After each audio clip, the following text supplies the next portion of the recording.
Muito obrigada a todos, todas, todes pela presença, pelo convite. É uma honra estar aqui falando desse tema tão importante. Eu fiz questão de vir a outras aulas, né? Participar um pouco com vocês para saber exatamente o que as pessoas estavam comentando, o que estavam falando, e foram aulas emocionantes com a arqueóloga e com a professora Mônica Lima, que é uma das minhas aí consultoras para a escrita desse livro. Então, o que acontece, né? Eu escrevi o Água de Barrela, que é uma história romanceada da minha família, como a maioria aqui deve saber, e precisei empreender muitas pesquisas para esse livro, né? Foram 5, 6 anos de pesquisa intensa. E o Valongo, ele aparecia, né? Porque eu consultei aqueles jornais antigos do século XVIII, do século XIX, e esse nome Valongo ficava me aparecendo ao longo da pesquisa. Eu comecei a pesquisar por Água de Barrela 2009, 2010, então, né, as obras lá do Porto Maravilha, a história toda estava só começando, então foi uma coisa que me chamava atenção, né? Ficava ali, eu não sou historiadora, eu sou jornalista por formação, ficava me chamando atenção aquele lugar, até que em 2011 toda a arqueologia ali descobriu aquele lugar, né? Já estava lá, eles sabiam da localização e tal, mas aquilo emergiu da terra e emergiu com muita força. Eu me lembro das matérias de jornal, né? E eu estava muito acompanhando, porque essas obras todas aconteceram muito em função dos Jogos Olímpicos. Eu trabalhava com esporte, eu era assessora de comunicação de esporte, né? E aí eu comecei a ver essa presença muito forte do Valongo. Eu dei esse nome aqui, né? A nossa apresentação lá tem outro nome, mas eu pensei nesse aqui, o Cais do Valongo, Seus Crimes e Redenções, porque quem leu o livro, e quem não leu também, mas se for perspicaz, vai matar a charada no título. Não é o crime do Cais no Valongo, é o crime do Cais do Valongo. O criminoso é o Cais. Já deu spoiler, né? Um amigo meu diz que um livro, um filme, tem 2 anos de carência, pronto. Já. Quem não leu, que leia. Né? Quem não sabe que no filme lá do menino que vê os mortos, o Bruce Willis está morto, não adianta, né? Já tem que saber isso, pelo amor de Deus, 20 anos tem um filme. Então, já estou dando esse spoiler, o crime é o cais, o crime é a escravidão, o crime é todo esse sistema que permitiu a presença, a existência desse lugar, né? E eu como jornalista, eu vejo sempre que a imprensa tem uma tendência a eufemismos, né? A gente fica ali dourando a pílula e não dá o nome aos bois às vezes, né? Segundo fulano, não, o cara disse, está gravado, mas, né, teria dito. Como teria dito? Ele disse? Por que não diz que ele disse? Então, eu acho que a literatura fazer um pouco esse papel de dizer o português claro. É um crime contra a humanidade, é um absurdo que a gente conviva tão naturalmente com essa questão da escravidão no Brasil, que a gente não dê a ela o peso que tem o Holocausto, que tem outras tragédias humanas. E isso sempre me motivou muito. Aliás, é uma das minhas motivações para trazer essas histórias à tona, que a gente passe a encarar todo esse drama humano que é a escravização nas Américas e tal, com o peso que ele realmente tem, né? Que ela realmente tem. Então, tem essa frase aqui, a cabeça pensa onde os pés pisam, do Frei Beto, que eu acho que é muito apropriada para o nosso caso aqui, para o caso do Cais do Valongo, porque quando a gente começa a caminhar em determinado território, sabendo o que aconteceu ali, tudo muda. As pessoas que leram Água de Barrela, quando vão ao Recôncavo Baiano, quando vão a Salvador, quando estão no cenário do livro, muitas pessoas me relataram isso.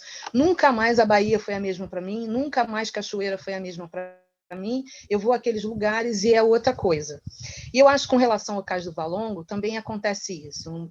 Acho que foi ano passado, teve um evento ali no Museu Mar, e eu fiquei muito emocionada porque eu estava atravessando a rua para entrar no museu, e veio uma menina correndo esbaforida, uma menina lourinha até, assim, bem branquinha, a menina veio correndo esbaforida, você é Eliana, você é Eliana? Eu falei, sou! Achei, né, essa coisa superstar não é comigo ainda, né, um dia, uma hora, mas aí, você é Eliana, eu falei, sou, eu vim aqui só para conhecer este lugar, eu estou muito emocionada, porque além de conhecer o lugar, eu estou conhecendo você, eu achei aquilo, assim, o máximo, né, eu acho que prêmio maior não há, você motivar uma pessoa a esse ponto, né. É óbvio que ela tinha vindo ao Rio de Janeiro para outras coisas e tal, mas ela colocou na agenda dela de visitas o Cais do Valongo, porque tinha lido o livro e tal. Essa foto que está aqui, né, da Pedra do Sal, é de um amigo meu. Ela era para ser a capa do livro, mas aí a gente achou que era assim, muito soturna demais, né? Muito fechada, mas eu acho que ela dá o tom que tem esse Rio de Janeiro retratado no Cais do Valongo. Um Rio de Janeiro diferente do Oba-Oba, da cidade maravilhosa, linda e espetacular, e, né, que personifica esse mito da democracia racial e da alegria. O Rio é isso tudo. Só que a gente tem um sangue, né? A gente tem uma história, como diz o Samba da Mangueira, uma história que não é contada, né? A história que a história não conta.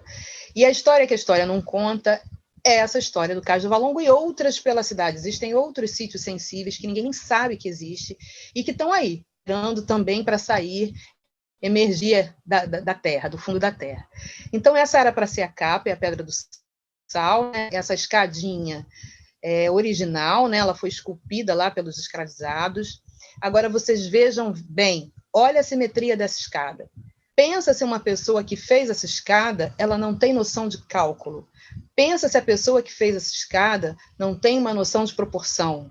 Então, sempre que se fala em escravizado, em pessoas que vieram para o trabalho braçal, elas trouxeram braço, mas elas trouxeram cérebro, elas trouxeram tecnologia, elas trouxeram a maneira de fazer. E isso eu estudo um pouco mais no próximo romance, que é o Nada Digo de Ti, depois a gente fala dele.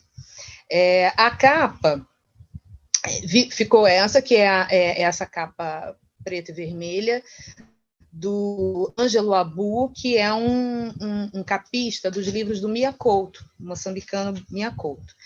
E essa capa também é outra história, né? Essa capa é o seguinte, o Wagner Amaro, da Malê, me ligou e falou assim, Eliana, o que você acha do Ângelo Abu? Aí me explicou a história, eu falei, ótimo, maravilhoso. E um belo dia, meu pai me ligou e falou assim, Eliana, posso te falar uma coisa? Tem um orixá nesse livro. Eu, oi? Como assim, né? Eu vejo um orixá nesse livro, eu vejo Exu nesse livro. Porque esse livro é toda uma encruzilhada. Ele é toda uma encruzilhada. Ele é uma encruzilhada entre o céu e a terra, entre os vivos e os mortos, entre o feminino e o masculino, no mundo dos letrados e dos iletrados. Ele é todo um entrecruzamento. E o Valongo, o que é? Né? A chegada de tanta gente vinda de tantos lugares diferentes. O que é o Valongo, se não uma imensa encruzilhada, onde 1 milhão de pessoas pisaram? Vamos botar esse número de 1 milhão, porque ele é real. Né? Se a gente pensar que os números oficiais não refletem a realidade, obviamente, muito mais gente pisou ali, bota 1 milhão nisso, muita gente pisou ali. Então, nada mais é que uma grande encruzilhada. E aí chegou a capa do Ângelo Abu. Quando eu abri, eu soltei uma gargalhada, porque a capa é toda preta e vermelha, e ele fez um arrazoado, ele fez um fundamento para a capa. Ele me explicou a capa. Ele falou, olha, essas pedras são as pedras que é aquele piso, né, colonial, pé de moleque, que é bem o piso de muitas cidades coloniais aí pelas Américas. Ela também remete a uma célula, né, parecem células de uma corrente sanguínea. Então, tem a questão do sangue, do sofrimento. Essa linha que onde está o crime assentado ao crime do Cais do Valongo, é o horizonte que do outro lado está a África. Então, eu fiquei muito emocionada porque casou exatamente com o que o meu pai falou e exatamente com o que a história é, né? A história nada mais é que isso. Então, cada vez que a gente pisa no Cais do Valongo, a nossa cabeça voa, né? A cabeça pensa onde o pé pisa, a nossa cabeça voa, vai para outra época, vai para outros anos, e a gente começa a imaginar essas pessoas todas transitando ali, andando ali, a gente derruba prédio com a imaginação, né? Sempre que eu vou ali, eu derrubo todos os prédios com a imaginação, vejo o mar, vejo o casario colonial, é uma viagem, né? E essa pedra tão lisa, você imagina carregar a saca de sal que corta, você imagina os caras carregando na pele nua aquela saca de sal, cortando a pele, subindo esse troço úmido, porque o mar ia até aí, né? Escorregando, então, assim, muito sofrimento, né? E a gente não tem a medida disso, nem nunca vai ter. A gente tem apenas uma pálida ideia. Quando a gente entra ali e a gente pisa naquele território, muitas coisas passam pela nossa cabeça. E eu, como escritora, achei que deveria trazer isso para a ficção, né? Todo mundo aqui já viu os aspectos aí, né? Arqueológicos, históricos, várias vertentes de tudo o que cerca o Cais do Valongo. O que eu posso trazer para vocês de novidade é como eu coloquei isso numa narrativa ficcional, né? Como eu criei essa ficção, que não é tão ficção assim, mas como eu criei essa história, que fontes eu pesquisei, como eu incorporei toda essa pesquisa e tudo isso que vocês ouviram até aqui numa história para o grande público. Porque é isso, né? Os estudos acadêmicos, a escola não dão conta de alcançar uma população que a gente precisa alcançar. Né? Pessoas que a gente precisa atingir com essas histórias para que elas não se percam e, principalmente, para que elas não se repitam, como dizia o Marx, né, em forma de farsa. A gente vê a sociedade brasileira retornando em várias coisas, né? Coisas que já podiam estar superadas, que a gente já podia estar caminhando para outro lado, porque a gente tem tudo muito mal resolvido, a gente se recusa a olhar a realidade. A gente ainda está, como sociedade, como diz a Grada aqui, Lomba, na fase da negação. Então tá aqui, né? Cais do Valongo, seus crimes. Vamos começar pelos crimes. Esse menininho sentado aí é o meu filho, quando ele tinha 13 anos. Eu estava escrevendo ainda o Água de Barrela, né? Isso é de 2013, meu filho agora está com 20. E justamente porque eu achei o Cais do Valongo em vários lugares, eu decidi levá-los para conhecer, né? E fomos conhecer. E ele sentou e ficou olhando o cais. Eu tirei essa foto. Eu acho essa foto sempre eu gosto muito dela, né? Porque eu fiquei naquele momento imaginando este menino de 13 anos em 1815, vai. Meu Deus, né? Meu Deus. Quando a gente coloca um rosto nas coisas todas que a história nos conta, é dilacerador. Coloca o rosto da sua filha, do seu filho, do seu sobrinho, naquelas pessoas que pisaram aí. A professora Mônica disse, né? Eram a maioria esmagadora crianças, entre 8 e 15 anos. E a gente vai ver isso mais tarde. Aí eu fiz essa quadrinha, né? Se eu tivesse 13 anos com os pés na escadaria, os pretos novos ou para o cativeiro ia. Sorte tenho de ter 13 no outro tempo descais, onde a pedra é o impulso para não repetir jamais. Essa quadrinha é, na verdade,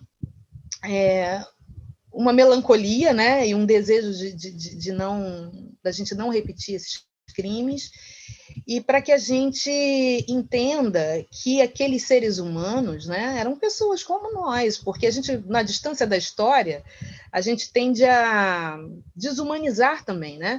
Os números desumanizam, as imagens todas feitas, as estatísticas, tudo desumaniza. E a literatura, ela tem ela faz esse contrafluxo, né? Ela dá rosto, ela dá história, ela dá trajetória, ela dá sangue, dá sofrimento, que você se identifique com o personagem, torça por um, tenha raiva de outro, dá sentimento. A Conceição Evaristo, uma vez, numa palestra que eu fui, ela falou uma coisa muito interessante, que é o seguinte: um dicionário está cheio de palavras, mas você não se emociona com o dicionário, você se emociona com Olhos d'Água, com o Crime do Cais Valongo, com, né, Um Defeito de Cor, você se emociona com o sentido que essas palavras assumem. E aquilo que a gente já viu, né? né, em outras palestras por aí. O vice-rei ordenou que nenhum negro poderia sair do Valongo, ou seja, entrar na cidade antes da venda. Se morressem, lá mesmo ficavam no cemitério dos Novos, aquele pedaço de chão com um grande pedregulho separando o resto da cidade. Seria tudo que conheceriam desta terra. Ficava sempre a pensar que eu era como a pedra do sal, pois vivia entre dois mundos. Todas as quartas e sábados eu saía da terra dos mortos ou semi-mortos, mortos do lado de cá, para dos vivos do lado de lá, dentro da cidade. Eu era um elo desta corrente estranha. Eu e a pedra repleta de negros que carregavam aquele material cortante que era o sal. Então, foi aí, né? Isso casou com o que meu pai falou, a questão da encruzilhada. A própria personagem principal é uma encruzilhada, né? Ela está naquele meio de caminho entre o mundo dos vivos e o mundo dos mortos, como ela diz, né? Do lado de cada pedra. Porque as pessoas que entravam ali ficariam para sempre, algumas pessoas. E uma coisa muito interessante é o seguinte: um escravizado, ele vai ocupar lá o último lugar na escala social, mas vai ocupar um lugar. Que lugar ocupa quem nem escravizado chegou a ser? Que lugar ocupa quem ficou no fundo do oceano? Que lugar ocupa quem está nos pretos novos, que não é mais de lá, mas também não chegou a ser de cá e ficou jogado naquele lixão porque os pretos novos eram lixão, né?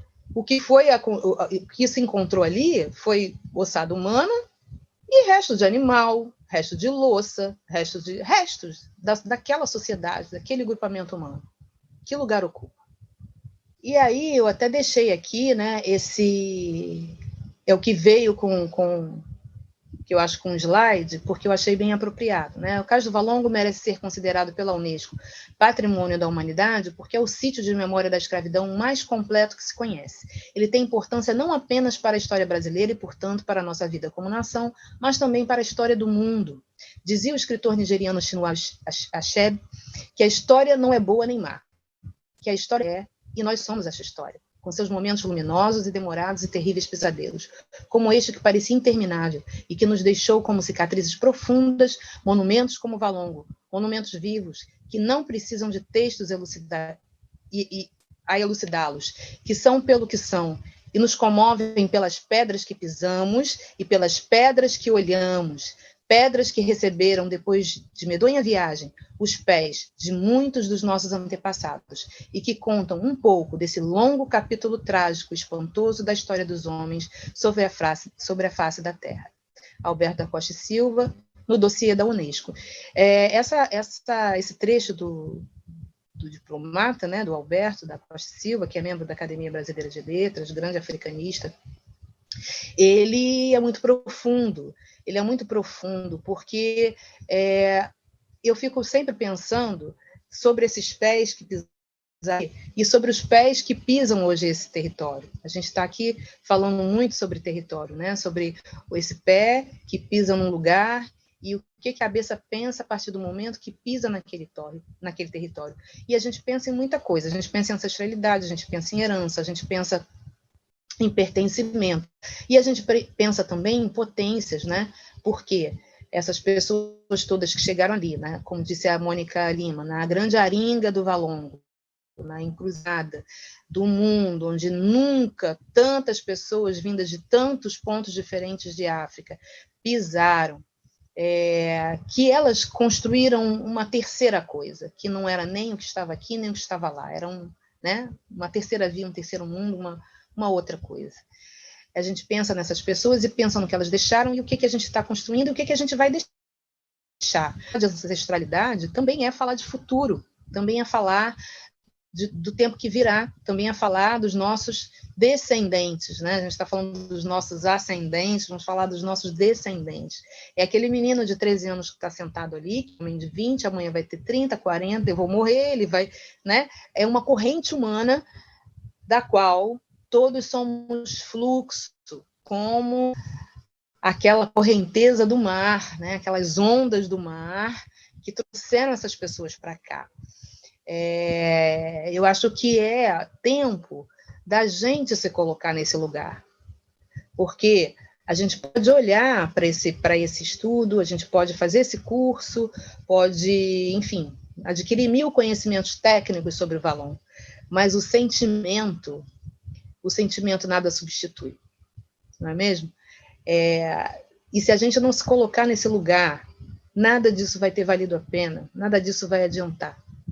E para que a gente se coloque nesse lugar, muitas coisas são necessárias. Primeiro, o exercício de empatia se dá através das palavras, né? Por isso estamos aqui nesse blá, blá, blá, falando tanto. As palavras, elas carregam significados. Eu fiz algumas opções semânticas nesse livro, né? Uma das opções foi não usar a palavra escravizado, eu uso escravo, eu uso escrava, porque, primeiro, que ia parecer um anacronismo, né? Um personagem, que é o Nuno, que é um personagem do século XIX, e a Moana também, né? Personagem daquela época, falando um termo que a gente ressignificou agora no século XXI, ia soar falso. Você não ia acreditar na minha história. Então, ele tinha que usar o termo que era usado. E outra que, assim, alguns sentimentos me interessam no leitor. Me interessa a raiva das pessoas que leem, né? Me interessam que as pessoas fiquem indignadas quando elas leem determinadas palavras. Então, essa palavra escravo, escrava, ela provoca um negócio, né? Um incômodo. E esse incômodo é necessário. Outro dia eu fiquei muito feliz, fiquei feliz entre aspas, né? Porque a Flávia Oliveira, minha amiguinha jornalista maravilhosa, ela me mandou uma mensagem dizendo que, acho que foi quem foi? O sambista que leu? Leu e ele mandou uma mensagem para ela e falou assim: não consegui dormir com esse livro. Como a gente passa tanto tempo sem saber dessa história, como a gente passa tanto tempo sem estudar isso na escola, como a gente... Estou incomodado, estou aqui embrulhado, mas também não consigo parar de ler o livro. Então, esse incômodo, né, isso é muito importante para a gente. Né? Eu sei que a gente precisa realmente colocar a população negra em outro lugar. Passou da hora, né? A gente é médico, a gente é doutor, é advogado, é arquiteto, a gente é o que a gente quer ser e a gente está assumindo muitos lugares na sociedade. Isso é muito maravilhoso, mas a gente não pode esquecer de determinadas coisas, a gente não pode esquecer da onde a gente veio, a gente não pode esquecer o que foi feito aqui. E cada vez que a gente não conta essa história, a gente esquece, mas esquece bonito. Esquece, como é que dizem os jovens, né? Esquece forte, esquece rude. E repete de forma mais cruel, sabe por quê? Porque naquela época a gente não tinha vivido tudo que a gente já viveu. Então é um absurdo que a gente realmente venha ecoar em 2021, praticamente, coisas do século XVIII, XIX, que é o que a gente está vivendo aqui. Olha o que a gente viveu essa semana, né? Com relação ao julgamento dessa menina. Então, as coisas não podem voltar. E então a gente não pode esquecer de onde a gente veio, e a gente precisa falar, sim, precisa falar dessas coisas, precisa reviver essas histórias às vezes, mas dando outro significado a ela, ressignificando as palavras. Aí vem uma parte muito interessante, que é a seguinte: o olhar estrangeiro. Relatos das visões do inferno, foi isso que eu quis botar, né? Então, várias pessoas falaram sobre o Valongo, várias pessoas... Olha, gente, me dá noção de tempo, hein? Porque senão eu vou falando. Várias pessoas falaram sobre o Valongo, várias pessoas relataram sobre essa visão dantesca, né? E aí eu botei alguns nomezinhos aqui, mas tem os outros, né? Marquês do Lavradio, Jorge William Freires e a Maria Graham. Eu li um monte para entender que lugar era aquele, como as pessoas enxergavam aquele lugar, e tem umas coisas muito interessantes, eu vou ler algumas coisas aqui para vocês, que é o seguinte: primeiro, o Marquês. Por que o Marquês passou aquilo tudo para lá? Vocês já viram, Mônica Lima já falou aqui, né? Enfim, tiraram lá do meio da cidade, que é para as mocinhas, as moçoilas não ver as vergonhas dos moços, dos negros, nem as vergonhas das moças, e aí o Marquês de Lavradio passou todas as vergonhas para o lado de cada pedra, e ele disse o seguinte: havia nesta cidade o terrível costume de tão logo os negros desembarcarem no porto, vindos da costa africana, entrar na cidade através das principais vias públicas. Que absurdo, né? Que absurdo. Não apenas carregados de inúmeras doenças, mas nus, e fazem tudo que a natureza sugeria no meio da rua. Minha decisão foi a de que, quando os escravos fossem desembarcados na alfândega, deveriam ser enviados de botes ao lugar chamado Valongo, que fica em um subúrbio da cidade. É até engraçado pensar no Valongo como subúrbio, né? A gente sai ali da Praça 15 em 10 minutos, está ali na Praça Mauá, separado de todo contato, e que as muitas lojas e armazéns deveriam ser utilizadas para alojá-los. E aí, o Marquês criou umas regras, né? Porque a coisa era bagunça, era organizada. Os negros novos, que vêm dos portos da Guiné e costa da África, ordenando que tanto os que se acharem nela, como os que vierem chegando de novo daqueles portos, de bordo das mesmas embarcações que os conduzirem, depois de dada a visita da saúde, sem saltarem à terra, sejam imediatamente levados ao sítio do Valongo, onde se conservarão desde a Pedra da Prainha até a Gamboa, e lá se lhes dará saída. E curarão os doentes e enterrarão os mortos, sem poderem jamais saírem daquele lugar para esta cidade, por mais justificados motivos que hajam, e nem ainda depois de mortos, para se enterrarem nos cemitérios da cidade. Então, esse texto bem cruel, né? Como se os marujos não estivessem no mesmo navio. Ele barrava o comandante do navio de entrar na cidade. Se tivesse doença, o comandante passava tanto... Mas porque o escravizado, né? Sim, aqui no meu século XXI eu posso usar esta palavra, o escravizado não era considerado gente. E essa fala do Marquês do Lavradio, o que é mais estarrecedor é que consegue visualizar hoje muitas pessoas falando exatamente isso aqui, com outras palavras, com outro verniz, que as pessoas devem ficar onde elas estão, que elas não podem transitar na cidade, né? O que fez determinado prefeito com as linhas de ônibus que iam para a Zona Sul, né? Tem muitas questões aí que a gente pode trazer para o nosso século XXI, mas por quê? Porque a gente não mastigou bem isso aqui, né? E é por isso que a gente está nesse curso, é por isso que a gente quer mudar um pouco, trazer, né, essas narrativas todas para que a gente possa esmiuçá-las e, então, quem sabe, um dia mudar o estado de coisas. Tem um outro viajante, um alemão chamado Freiris. Ele chegou aqui com 24 anos, né? Nessa época, várias missões naturalistas vinham aqui estudar a fauna, a flora, e esse cara apareceu aqui, convidado pelo embaixador da Suécia, se eu não me engano, né? E o relato dele dos pretos novos é muito, muito impactante, né? Muito impactante. Ele fala assim: em companhia do meu amigo Dr. Schäfer, que chegou aqui a bordo do navio russo Suvarov, em maio de 1814, em viagem ao redor do mundo, visitei este triste lugar. Na entrada daquele espaço, cercado por um muro de cerca de 50 braças em quadra, estava sentado um velho com vestes de padre, lendo um livro de rezas pelas almas dos infelizes que tinham sido arrancados da sua própria pátria por homens desalmados. E a uns 20 passos dele, alguns pretos estavam ocupados em cobrir de terra seus patrícios mortos. E, sem se darem ao trabalho de fazer uma cova, jogam apenas um pouco de terra sobre o cadáver, passando em seguida a sepultar outro. No meio deste espaço, havia um monte de terra da qual, aqui e acolá, subiam restos de cadáveres, descobertos pelas chuvas que tinham carregado a terra. Ainda havia muitos cadáveres no chão que não tinham sido enterrados. Nus, estavam apenas envoltos numa esteira, amarrada por cima da cabeça e por baixo dos pés.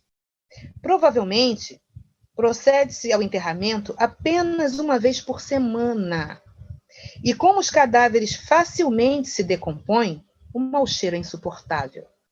Finalmente, chegou-se à melhor compreensão, queimando de vez, em quando, um monte de cadáveres semi-decompostos. Então, veja se isso não é uma visão do inferno. Mas esse mesmo Freiris está todo condoído, né, dos desalmados que trazem as pessoas para cá, trouxeram as pessoas para cá, sem nenhum pudor, sem nada. Tem um relato aqui, até que o professor Cláudio Honorato, naquele livro, né, Valongo, Mercado de Escravos, no Rio de Janeiro, 1730, 1830, na verdade é a tese de mestrado do Cláudio Honorato. O Freire fala uma coisa que é o seguinte: um negro assim, nu e com a curiosidade do macaco, tudo observa. Parece muito mais próximo ao orangotango do que o europeu. E acredito que assim o seja. Então, o olhar eurocêntrico, o olhar do racismo científico, estava em todos esses relatos dos estrangeiros, né? E aí, o que faz uma escritora preta quando lê essas coisas? Cria uma outra narrativa, né? É só o Freire que via, que só o Freire viu aquilo ali e se comoveu com aquilo. Vamos botar um Ana Lomoé falando deste mesmo lugar, sobre este mesmo relato, né? O Valongo não era nada bem visto. Ficava um tanto fora da cidade, que tinha uma costa com muitas enseadas e ilhotas repletas de trapiches e escritórios. A enorme Pedra do Sal nos separava do resto. Para chegar ao outro lado, eu tinha que dar uma volta enorme pelo Morro da Conceição. Quase toda a casa aqui era também um depósito de gente. Gente para venda. As pessoas de bem fugiam deste lugar. Mas para muitas eram esses negócios sujos, né, entre aspas, que fingiam não ver, que pagavam seu rapé, finos tecidos, aulas de música, livros raros e carruagens. O cemitério dos Pretos Novos foi transferido da Santa Rita para um ponto bem mais acima da rua da hospedaria Vale Longo. Em alguns momentos tínhamos que fechar as janelas, pois o cheiro ficava opressivo. Eu só passava ali perto se não tivesse outro jeito. E nunca olhava para o lado. O religioso ficava de frente, rezando em um livro pequeno pelos que se foram. Ele sempre me chamava. Ei, moça, vem orar pelos seus. Ele me gritava. O muro de tijolos era baixo e eu via os 2 únicos negros que se encarregavam de enterrar. Eu preferiria o açoite a este serviço. No fundo do retângulo, que era a terra do cemitério, uma cerca de esteiras o separava de outra propriedade. Punha-me a pensar. O terreno não é grande e vejo que os armazéns estão cada vez mais abarrotados. A chegada de novos tumbeiros aumenta a cada dia. Por enquanto, Valongo não é tão povoado. A maioria das casas é de comércio, não estão coladas ao local. Mas um dia estarão em cima das covas rasas. Que foi o que aconteceu com a casa da Mercedes, né? Todos sabem a história do cemitério dos Pretos Novos. Ela foi fazer uma obra na casa e achou a ossada. Ficou com medo, achando que tivesse havido algum crime, chamou o departamento de arqueologia, e aí, enfim, hoje temos aí o Instituto Pretos Novos.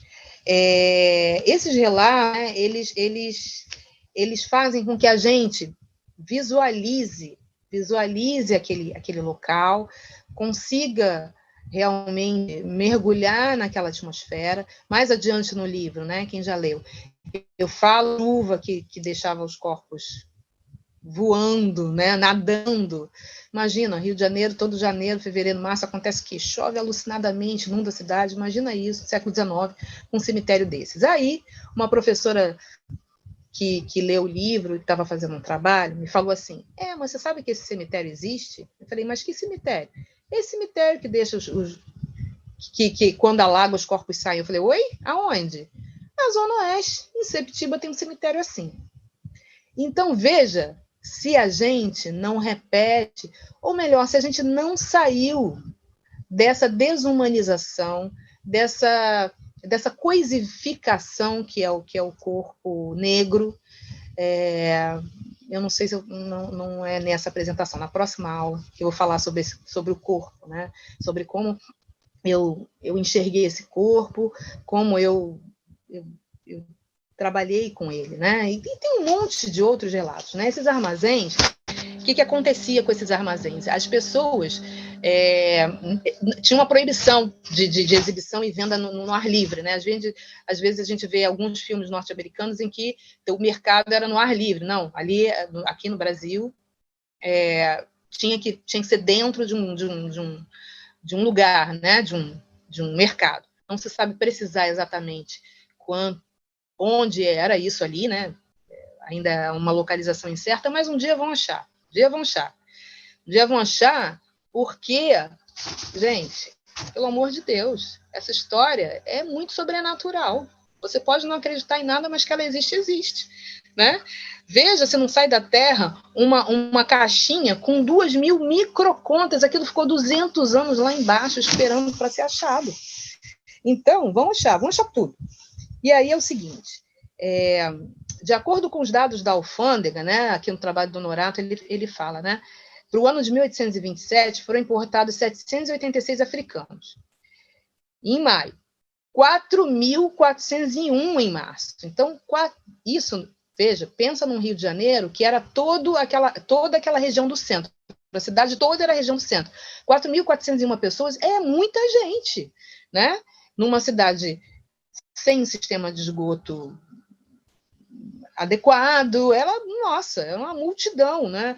E aí, teve outro viajante, que é o Charles Brand, e ele visitou o Valongo em 1822. Quando Dom Pedro estava lá na beira do mar do Ipiranga gritando independência ou morte, lá no Valongo estava acontecendo o seguinte: a primeira loja de carne em que entramos continha cerca de 300 crianças, de ambos os sexos. O mais velho podia ter 12 ou 13 anos e o mais novo não mais de 6 ou 7 anos.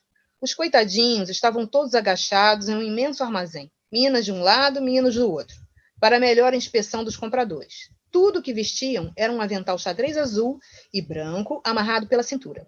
O cheiro e o calor da sala eram muito opressivos e repugnantes.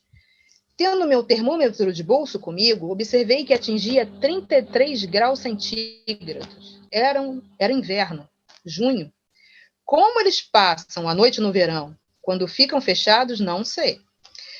Pois nessa sala vivem e dormem no chão como em todos os aspectos. Então, esses mesmos viajantes observavam a crueldade, a forma desumana como eram tratadas, e tem uma viajante em especial, que é a Maria Graham, né? O Freirice esteve aqui com 24 anos, a Maria já era para a época, uma senhora, ela tinha quase 40 anos. E ela faz um relato interessante, porque no final ela faz uma coisa meio profética, ela fala que que os donos, né, dos mercados, das vendas e os traficantes, né, os comerciantes, porque veja bem, não era proibido, então os caras eram comerciantes, eles estavam traficando. Eles traficam no período proibido, aí sim você vai para a ilegalidade, passa a ser traficante, né? Eles eram comerciantes. Que os comerciantes não enxergavam o malefício que estavam fazendo para aquelas pessoas, para eles próprios e para as gerações futuras. Ela diz isso no relato dela, né? E ela fala assim: vi hoje o Valongo. É o mercado de escravos no Rio. Quase todas as casas desta longuíssima rua são depósitos de escravos. Passando pelas suas portas à noite, vi na maior parte delas bancos colocados rente às paredes, nos quais filas de jovens criaturas estavam sentadas, com as cabeças raspadas, os corpos macilentos, tendo na pele sinais de sarna recente. Em alguns lugares, as pobres criaturas jazem sobre tapetes, evidentemente muito fracos para sentarem. Em uma casa das portas fechadas até meia altura, e um grupo de rapazes e moças que não pareciam ter mais que 15 anos, veja que todos os viajantes ressaltam isso, né? A pouca idade dos escravizados. Então, a gente fica pensando, quem tem direito à infância? Né? Quem tem direito à infância? Tudo bem que a noção de infância nessa época era outra, né? Mas eram crianças, tanto eram crianças e eram consideradas crianças que todos eles ressaltam esse fato, né? Da pouca idade. E alguns muito menos. Debruçavam-se sobre a meia porta e olhavam a rua com faces curiosas. Eram evidentemente negros bem novos. Ao aproximar-me deles, parece que alguma coisa a meu respeito lhes atraiu a atenção. Tocavam-se uns aos outros para certificarem-se de que todos me estavam vendo. Depois conversavam no dialeto africano próprio com muita vivacidade. Dirigi-me a eles e olhei-os de perto, e ainda que disposta a chorar. Fiz um esforço para lhes sorrir com alegria e beijei minha mão para eles. Com tudo isso, parecem eles encantados. Pularam e dançaram, como que retribuindo as minhas cortesias.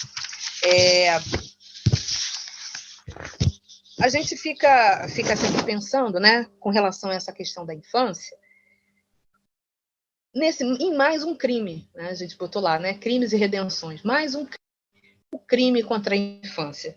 E aí eu pergunto para vocês, a gente não continua cometendo esse crime contra a infância? Quem é o menor e quem é a criança, para a mídia brasileira, por exemplo? Quem é o traficante, quem é o jovem de classe média, quando você vê alguma notícia relativa a uso de entorpecentes, transporte de entorpecentes? Minha irmã é juíza federal, e ela, no outro dia, me contou um caso que eu achei emblemático, que foi o seguinte: teve o julgamento de uma moça que estava traficando não sei quantos quilos de cocaína, uma menina do Leblon, né, branca, uma mochilinha com não sei quantos quilos de cocaína. E aí foi o julgamento e tal, não sei o quê, blá, blá, blá. A menina foi lá condenada, a pena não sei se foi justa ou injusta, não sei, não vou entrar no mérito. O que é interessante é o comentário depois, que parece que numa roda de juízes, juízas, as pessoas, puxa vida, estragou a vida essa menina. Ai, meu Deus, tão jovem, como é que pode se envolver numa coisa dessa? Onde já se viu? Meu Deus, como e o pai e a mãe? Aí minha irmã perguntou assim, qual é essa menina? Porque essa pergunta não passa na cabeça de ninguém se é um jovem negro, né? Ou uma jovem negra. E a mãe, e o pai, e o futuro dessa criança, e o futuro desse jovem, né? Isso não passa na cabeça de ninguém. As pessoas ficam conduídas quando são pessoas brancas, né? Então, toda essa pena, todo esse... Quem tem direito à infância no Brasil? A gente ainda continua cometendo esse crime contra a infância. E, por último, eu vou ler um relato do von Spix e von Martius, né? Von Martius, a rua Von Martius. Os naturalistas, eles estiveram aqui, eles estiveram também lá em Cachoeira, no Recôncavo. Aliás, o Freiris foi a Minas e tem esse livro que está aqui na imagem, Viagem ao Interior do Brasil, ele falando sobre Minas Gerais. E me ajudou demais no Nada Digo de Ti. Obrigada, Freiris, seja lá onde você esteja, seu relato foi muito útil. E aí o Spix e o Von Martius também tiveram por aqui, também tiveram lá no Valongo e descreveram assim minuciosamente. Então vejam, a nossa obrigação e o nosso dever em registrar, em escrever, em contar, porque isso fica para a posteridade. Se ficou nessa época, quanto mais hoje. Então, escrever um livro como O Crime do Cais do Valongo, daqui a 4 gerações, as pessoas vão olhar o meu olhar do século XXI sobre aquilo que se passou nos séculos passados, não é? É um relato do nosso tempo também, apesar de falar de algo do nosso passado. Então, o Von Spix e o Von Martius disseram o seguinte: logo que esses escravos chegam ao Rio de Janeiro, são aquartelados em casas alugadas para tal fim na rua Valongo, junto do mar. Vêm-se ali crianças, olha ele destacando de novo a questão da infância. Vêm-se ali crianças, desde os 6 anos de idade, e adultos de ambos os sexos, de todas as idades. Eles jazem meio nus, expostos ao sol nos pátios ou fora, em volta das casas, ou separados segundo os sexos, distribuídos em diferentes salas. Um mulato ou preto, já prático do serviço, cuida dos alimentos e presta aos recém-chegados os necessários cuidados. Veja, a população negra sendo empregada para cuidar, né? O extremo da crueldade, você ter que fazer pessoas que passaram por esse mesmo processo, cuidar de pessoas que estão... Então, o prato principal é o pirão de farinha de mandioca ou o angu de fubá cozido com água. Mais raramente a carne salgada do Rio Grande do Sul. O preparo desses simples manjares fica entregue, tanto quanto possível, a eles próprios. O cara chegou morto, mas ele tem que preparar a própria comida. Que os comem numa abóbora escavada ou nas cuias de árvores de cuité. Negros e negras que se comportam bem recebem como recompensa fumo ou rapé. Passam a noite sobre as providas dos cobertores de lã. Muitos desses escravos pertencem ao regente, e são remetidos para aqui das africanas como tributo, um imposto. Quem deseja comprar escravos dirige-se para fazer a escolha à Rua do Valongo, onde os guardas os apresentam inteiramente nus em filas. O comprador verifica o vigor físico e a saúde, ora palpando o corpo todo, ora fazendo o negro executar rápidos movimentos, especialmente extensão do punho cerrado. Então, esse gesto, ele tem ancoragem com algo do nosso passado. Era um gesto muito usado para verificar se o cara tinha força muscular, né? Defeitos orgânicos ocultos, sobretudo a tão comum disposição para a catarata, é o que mais se receia nessas compras. Feita a escolha, é determinado o preço da compra, que aqui monta entre 350 e 800 florins por um negro saudável, viril. O vendedor, em geral, fica responsável ainda por prazo de 15 dias, ou seja, tem aí uma garantia, né? Uma garantia. Caso se descobrirem qualquer defeitos físicos. O comprador leva consigo, então, as suas aquisições que, segundo a necessidade, ele destina para artesão, tocador de mulas ou criado. Aí tem um montão de outros relatos, depois, se vocês quiserem, eu até passo, mas eu acho que isso aqui exemplifica bem o que era esse olhar europeu, tão frio nesse relato, né?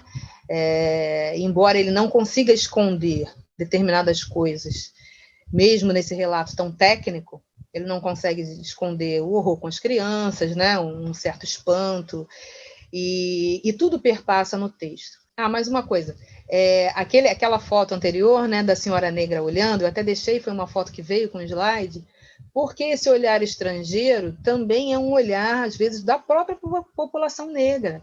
Como a gente não sabe nada sobre a nossa história, a gente tende a olhar isso com distanciamento. Então, todas essas narrativas, todas esses livros que a gente escreve, essas histórias, têm o sentido de fazer com que a gente olhe, nós, né, negros e negras, que a gente possa olhar a nossa história, não com esse olhar frio do Von Martins, do Freirice, da Maria Graham, à distância, né, distanciados, mas que a gente se veja dentro daquele cenário, né, que a gente possa, como eu fiz lá com meu filho na foto dos 13 anos, imaginar um menino de 13 anos chegando nesse cenário aqui, a visão do inferno, como eu coloquei. Aqui é o crime do Cais do Valongo, né, na página 16, a Moana Lomoé fala assim: com o tempo, mesmo observando de longe, eu consegui identificar cada um destes barcos, e não apenas eles, mas o que ia dentro: rapé francês, marfim, azeite doce, atum de fino trato, fazendas, temperos, e também suas gigantescas levas de escuras figuras iguais a mim. Como eu era no dia em que estive no armazém de número 7, eu podia identificar, apenas por seus dentes limados ou marcas nas faces, se eram rebolos, caçanges, mondiolos, benguelas, fulas, iorubas ou patrícios moçambiques. Esses nomes que por aqui dão aos que atravessam um grande rio e vêm pisar seus pés feridos nas areias da praia ali tão perto. Quando a gente fala da diáspora, né, e da gente hoje, a gente vê a população negra, mas assim, que negro, né? Ou a população branca, que branco? Ou a população indígena, que indígena? Saber isso é muito importante, né? Porque além de explicar muita coisa, também é mais alguma coisa no nosso processo de humanização. Então, por isso, eu quis colocar lá no livro uma personagem que ela não queria ser chamada pelo nome genérico de Moçambique, como eram todos né, as pessoas que vinham de Moçambique. Moçambique, Quilemane, né? Botava o nome ali ou do porto que embarcava ou da origem, mas sem entrar nas minúcias, né, no povo. Quem era aquela pessoa de fato? Eu, na minha vida de esporte, né, eu cobri a Olimpíada 2016, e a imagem que ficou para mim dessa Olimpíada não foi nada de esporte. Foi uma moça na arquibancada, eu acho que foi de uma prova de judô, eu fui assistir, e ela estava com uma camisa: eu não sou africana, eu sou Ibo. Então, é isso, né? A África são 54 países, milhares de nações, milhares de culturas, religiões as mais diversas. Dentro de um mesmo país, você tem ali, sei lá, 520 etnias. E saber dessa particularidade, né, tira a gente desse bloco único, desse bloco compacto que o racismo e a colonização nos enfiou, né? Esse balaio de gato onde a colonização nos enfiou e aonde a gente, às vezes, quer ficar, né? Surpreendentemente, né? Surpreendentemente. A gente não entende que a gente é feito de muitas coisas. Mas essa mistura que aconteceu aqui, né? A poeta Lívia Natália tem uma imagem muito bonita, né? Botaram a gente num navio, nós viemos para cá, e como as ondas do mar, todos esses povos foram se misturando. Sabe quando a onda se mistura? Ela fala aquele jeitinho bom dela, né? Sabe, quando as ondas se misturam, a gente foi se misturando, aquelas pessoas foram se misturando, e a gente foi, então, virando uma outra coisa. Eu faço coluna no UOL, e eles vão lançar aí um documentário, um projeto, fizeram um exame de DNA em várias pessoas, e eu fui uma delas. E essa semana chegou o exame. E eu fiquei assim, sabe, uns 10 minutos olhando aquele exame, assim, um pouco uau. Né? Uau. Primeiro porque é muito bonito quando a ciência ratifica aquilo que a nossa oralidade já sabia há muito tempo. Então, no caso, o exame ratificou o que a minha tia esquizofrênica, de que vai fazer 100 anos ano que vem, me contou para eu contar no Água de Barrela. Está lá no exame. Né? A ciência me contou da violência colonizadora com as mulheres negras, porque eu tenho lá meus 8% de escandinavos. Né? Eu sou 90% africana. E tem lá um 8% lá de uma galera da Escandinávia. E quando a gente pensa que no século XIX, muitas dessas expedições do Freirice e tal, não sei o que, entraram pelo Brasil afora, é fácil a gente ver de onde vem isso, né? Tem até um estudo, saiu uma matéria recente sobre isso, né? Sobre como a genética está comprovando a violência contra a mulher e a violência contra o homem também, porque no gene masculino, 75% da Europa está no gene masculino dos brasileiros. Né? Então, esse apagamento do homem negro, a ausência é a presença mais gritante. E aí esse livro tem uma outra coisa que pouca gente fala, que são aquelas pessoas que andavam por ali no Valongo. Né? As pessoas que andavam por ali, além dos escravizados, além quem eram aqueles comerciantes, aquelas pessoas que ficavam ali nas hospedarias, nas lojas, a população branca ou semi-branca, e a população livre. Teve uma historiadora que leu, né, que leu Água de Barrela, e ela falou uma coisa: eu nunca vi um romance que falasse dessa população, que trouxesse esse povo, essa classe média incipiente aí, né, no nascedouro, para dentro do romance. A gente tem aí lá no século XIX os Machado de Assis, o Lima Barreto e tal, mas não dessa forma, né, de uma forma diferente. Então, a classe média e a elite na construção da escravidão. A senhorinha emereciana. Posso imaginá-la, posso vê-la, posso senti-la neste portentoso momento. Ela era uma beldade desejada, mas não havia quem pudesse rivalizar naquele momento com as posses do futuro marido. Ela não era o que ainda de mulher de janela, não, a senhorinha emereciana. Ficava muito recatadamente em seu lar e, se acaso o calor da cidade estivesse excessivo ou desejasse admirar o movimento nas ruas, ela o faria discretamente, atrás das rótulas de treliços das janelas de sua suntuosa casa. Apenas podíamos sonhar com ela, ao vislumbrá-la em suas idas à missa, na elegante igreja do Carmo. Então, esse é o Nuno Moutinho, que é um dos narradores do livro, né?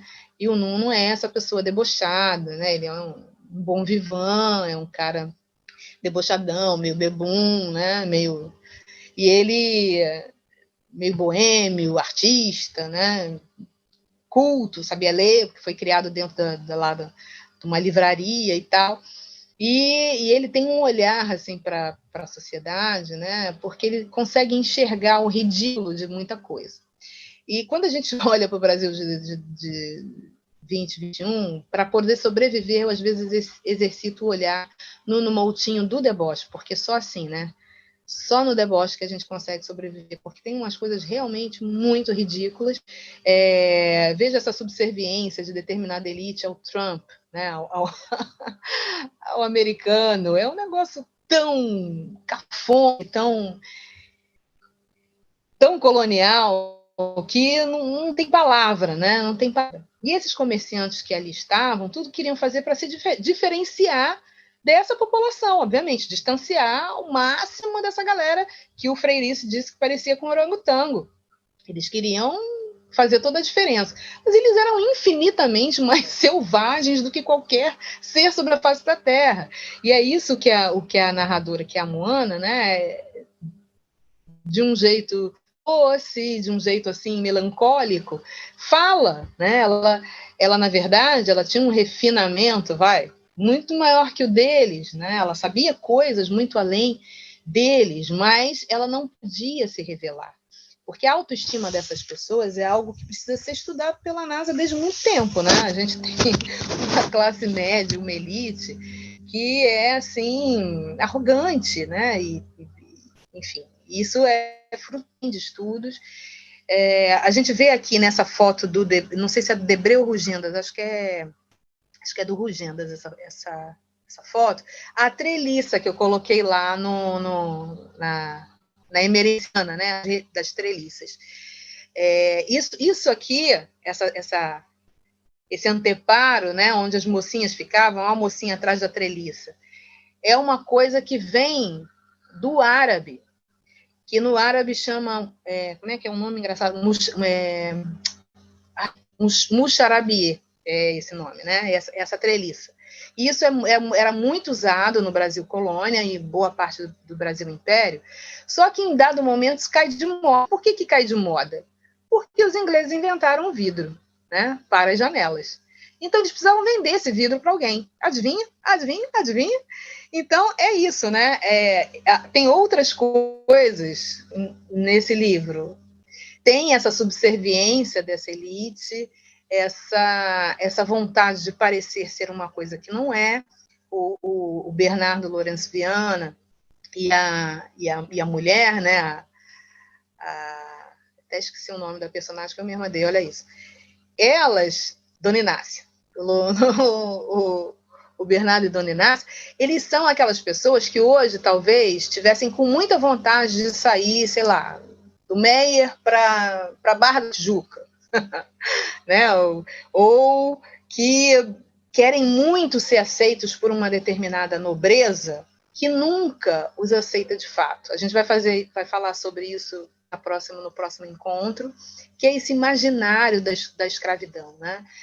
Como as pessoas foram, como essas imagens todas do Rugendas, do Debré, os relatos desses viajantes, tudo que a gente, como isso foi dando todo um imaginário que não necessariamente correspondia à realidade.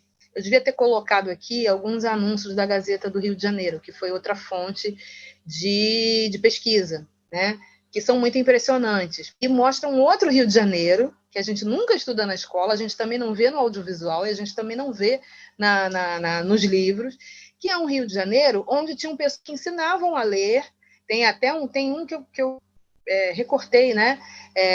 Inclusive negrinhas, de colocar aqui, ensina-se da aritmética, não sei o que, e aí inclusive negrinhas. Ora, alguém foi lá e aprendeu a ler com aquela pessoa, né?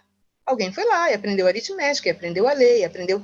Então tem algumas coisas que precisa quebrar, desmistificar, para que a gente possa construir um outro imaginário sobre a própria escravidão e sobre nós mesmos, sobre as nossas próprias potências. Em Paraty, a gente ainda vê muitas dessas janelinhas,